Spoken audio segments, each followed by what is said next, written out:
হে welcome সবাইকে সুপর্ণার একটা daily ব্লগে সবাইকে স্বাগত জানাই।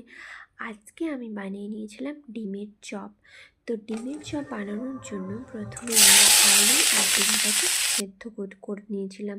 সেদ্ধ করে নেওয়ার পরে এদিকে দেখতে পাচ্ছ একটা জায়গায় আমরা পেঁয়াজ কুচি, আদা কুচি, রসুন কুচি, কাঁচা লঙ্কা কুচি, ক্যাপসিকাম আর তার সঙ্গে দিয়েছিলাম আমরা নারকেল আর একটু দিয়ে কুচিয়ে রেখেছিলাম।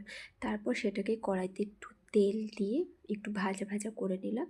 দেখো ভাজাটা তুলে নিয়েছি, তার সঙ্গে আমরা একটু কারি পাতা অ্যাড করে দিলাম। আর পেঁয়াজ কলি ছিল বাড়িতে, ওই পেঁয়াজ কলিটা দিয়ে দিয়েছি। দিয়ে ভালো করে সেই আলুটার সঙ্গে ডিমের পুরটাকে এরকম করে সবগুলো আলু মানে ডিমের এগুলোকে আমি রেডি করে নিই। আমাদের একটা পাত্রে দাঁড়িয়ে ফুল সরকি লঙ্কা জিরে দিয়ে তার সঙ্গে একটা তার সঙ্গে ডিমটাকে দিয়ে আমরা একটু ফ্রাই করে তুলে নিয়েছি। সিম্পল পদ্ধতিতে ডিমের চপ ক্রিস্পি রেডি।